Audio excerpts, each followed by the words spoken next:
Olá, tudo bom? Muitas pessoas reclamam de problemas de circulação, perna cansada, pés inchados, formigando, até mesmo as extremidades geladas. E isso não é normal. A gente sabe que o gengibre pode ter um papel muito interessante na inflamação dos vasos, nos problemas circulatórios. Hoje eu vou te falar para você aqui o que está cientificamente comprovado e como acrescentar o gengibre na sua alimentação. Você vai adorar esse vídeo. Fica até o final que você não vai querer perder. Antes de começar, eu quero te perguntar se você tem algum desses sintomas que eu falei. Você percebe que a sua circulação não tá tão boa? Eu vou adorar ver o seu comentário. Lembra de deixar a curtida no vídeo, isso me ajuda muito aqui no canal. Isso mostra para o YouTube que você gosta do canal, apoie e confia no meu conteúdo. Se você conhece alguém que sofre com a circulação, aproveita e compartilha esse vídeo. Vamos juntos e você ampliar essa corrente do bem, que é isso que eu quero aqui com o canal. Quando a gente fala de má circulação, antigamente as pessoas pensavam naquela coisa de sangue fraco, né? Como se o problema estivesse no sangue. Mas a gente sabe que, na verdade, muitas vezes a causa da má circulação está mesmo na insuficiência venosa crônica, ou seja, nos vasos sanguíneos. Na maioria das pessoas, o que acontece é uma inflamação crônica de baixo grau, rigidez dos vasos sanguíneos e uma disfunção do endotélio, que é aquela camada que controla o abre e fecha, sabe, dos vasos. Isso deixa a microcirculação mais lenta e dificulta o retorno venoso, prejudicando um pouco essa questão da circulação e podendo causar esses sintomas que eu te falei. Muitos estudos vêm sendo feitos por conta dessa questão dos vasos, da circulação, e uma das coisas que mais impressionou a ciência é, na verdade, essa relação do gengibre, dos gingeróis e dos xaogaus nessa parte venosa, né, das artérias e das veias. Eles podem ajudar a reduzir o estresse oxidativo dentro do vaso, diminuir os sinais inflamatórios locais e favorecer uma resposta vascular mais eficiente, ou seja, o vaso relaxa melhor quando ele precisa, contrai melhor quando também precisa e o sangue fica com menos resistência. A gente, quando pensa em circulação, muitas vezes pensa só no coração, na força do coração. Mas lembra que o coração bombeia o sangue e manda ele pelas artérias, né? Até chegar em todos os órgãos e extremidades do nosso corpo.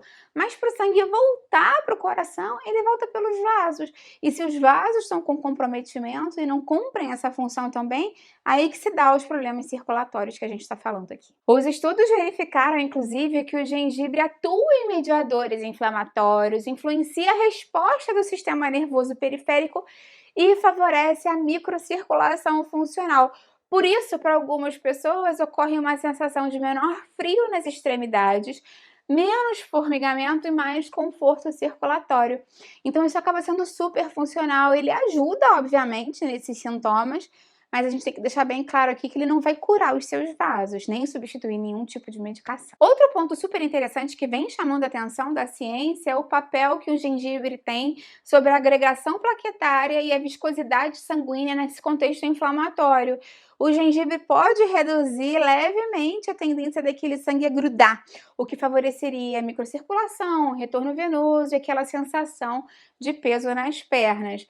Então é muito importante falar que ele pode ter essa ação no seu sangue, né, nessa questão do sangue ficar mais viscoso ou menos viscoso, mas obviamente ele não é um anticoagulante, não substitui medicação e não gera risco quando você utiliza ele como medicamento nas quantidades normais do dia a dia. Algumas pessoas falam que melhoram mais e outras menos com o gengibre e isso pode ter a ver realmente com a questão fisiológica e metabólica de cada um, porque ele atua mais quando a pessoa tem uma inflamação crônica de baixo grau, como eu te falei, é uma pessoa mais sedentária, tem resistência à insulina, tem uma alimentação mais desequilibrada, pró-inflamatória e mais estresse vascular. Então ele pode ajudar a melhorar o ambiente interno, né, não a parte mecânica dos vasos especificamente. Então, infelizmente, ele não vai resolver varize avançada, obstrução arterial, trombose ou uma insuficiência venosa estrutural. Esse é um ponto muito importante. Tem a questão da pressão também, que muitas pessoas relatam com relação ao gengibre, o medo de utilizar o gengibre e ele aumentar ou não a pressão arterial. Na maioria dos casos, as pessoas não têm picos de pressão com o gengibre, e porque, na verdade, até mesmo o gengibre vem sendo cada vez mais estudado como um alimento que pode ajudar o coração, a saúde das artérias, dos vasos sanguíneos, né, como eu estou te falando aqui. O gengibre ele ativa receptores ligados à termogênese, que aumenta a nossa sensação de calor, a percepção de calor, que pode acelerar levemente a frequência cardíaca e estimular o sistema nervoso simpático de uma forma mais passageira. Então, nessa combinação de rosto quente, ficar mais acelerado, muitas pessoas acham que tem a ver com a pressão aumentada.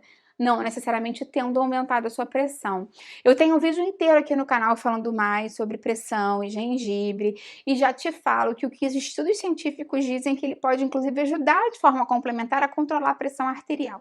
Tendo dito isso, se você tem medo do gengibre aumentar a sua pressão, saiba que pelo medo a pressão pode aumentar, por aquela questão de luta, fuga, cortisol. Então, se você tem medo de te fazer mal, ou se você teve qualquer orientação do seu médico ou seu nutricionista com relação à sua pressão a não consumir qualquer alimento, não só o gengibre, siga sempre essa orientação. Lembre que esse vídeo aqui é meramente informativo. Como usar o gengibre, então, de forma segura, né, para melhorar essa questão da circulação e esses efeitos nos nossos vasos sanguíneos?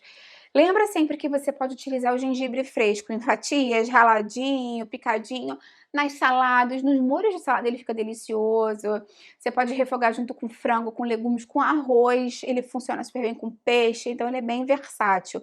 Inclusive o gengibre passa a ser a base dos refogados junto com alho de muitos pratos orientais, então traz aquele sabor oriental que a gente normalmente gosta bastante, né.